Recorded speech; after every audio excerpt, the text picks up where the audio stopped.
Magandang buhay mga bata! Tara, samahan ninyo akong matuto kasama si Teacher Aika, your online teacher. Please don't forget to subscribe, like, share, and hit the notification bell for more videos. Thank you! Revised K-12 Curriculum, Makabansa, Grade 3, Quarter 2, Lesson 1, Day 1. Ang ating aralin ngayong araw ay tungkol sa uri ng kultura.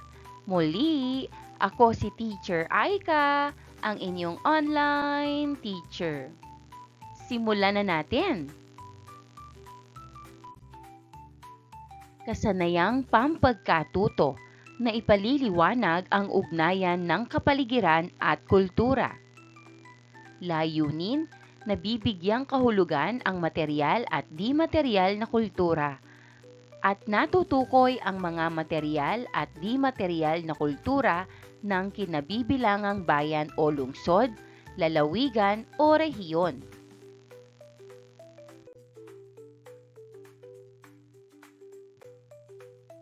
Panimulang gawain, pamprosesong tanong. Ano ang makikita sa larawan?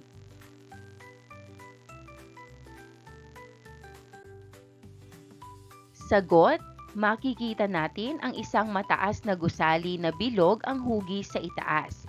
Ito ang tinatawag na Pasig Revolving Tower.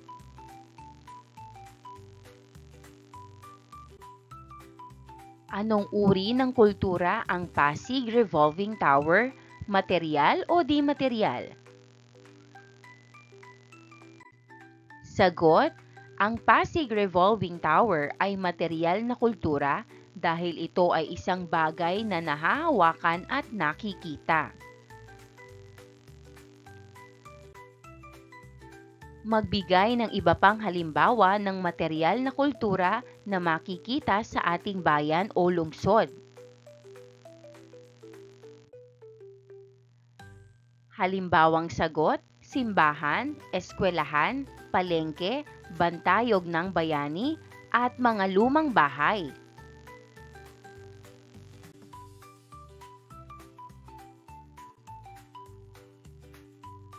Ang layunin ng ating aralin ay nabibigyang kahulugan ang material at di-material na kultura at natutukoy ang mga material at di-material na kultura ng kinabibilangang bayan o lungsod, lalawigan o rehiyon.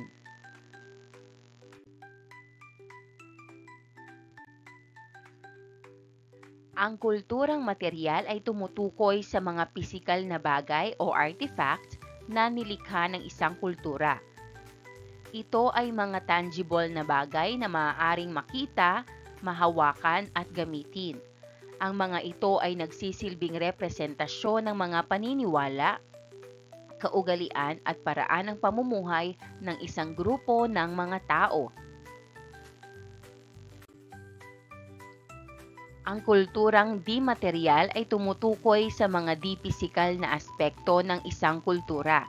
Ito ay mga intangible na bagay katulad ng mga ideya, paniniwala, tradisyon, kaugalian, wika, sining at iba pa.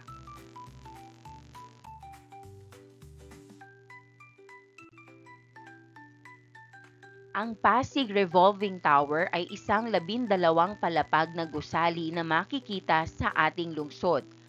Kilala rin ito bilang ang Mutya ng Pasig Tower. Ito ay ginawa noong 1974. Ito ay isang halimbawa ng kulturang material.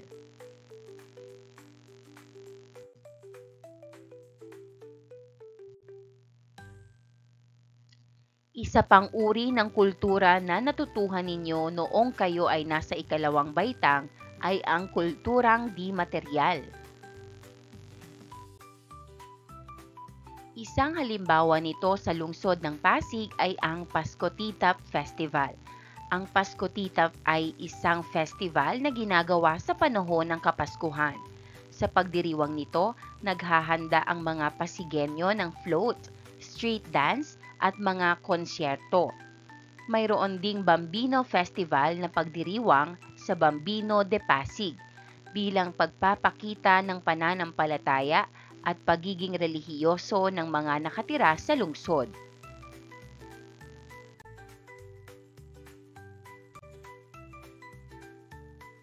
Ilista ang mga material at di material na kultura na makikita sa bayan o lungsod, lalawigan o rehiyong kinabibilangan.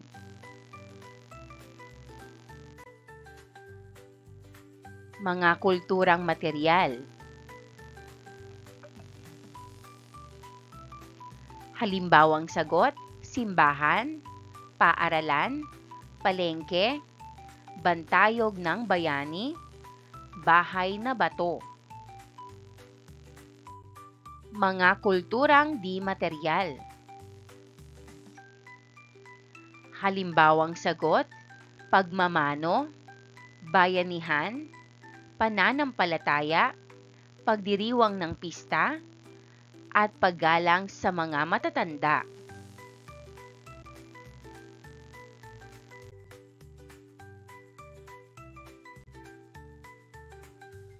Alin sa kulturang pinag-aralan natin ang nais mong makita at maranasan?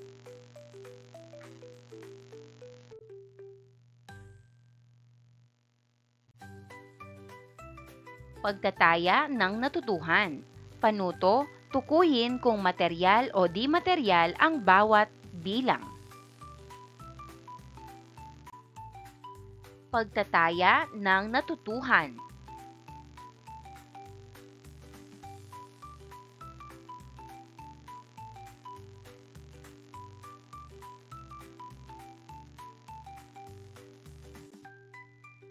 Number 1, Barong Tagalog. Sagot, materyal. Number 2, paniniwala sa Diyos. Sagot, di materyal. Number 3, bahay kubo. Sagot, materyal.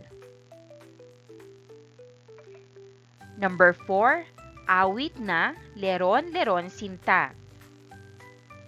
Sagot, di materyal. Number 5, mga kasangkapan sa pagluluto. Sagot, materyal. And that wraps up today's lesson.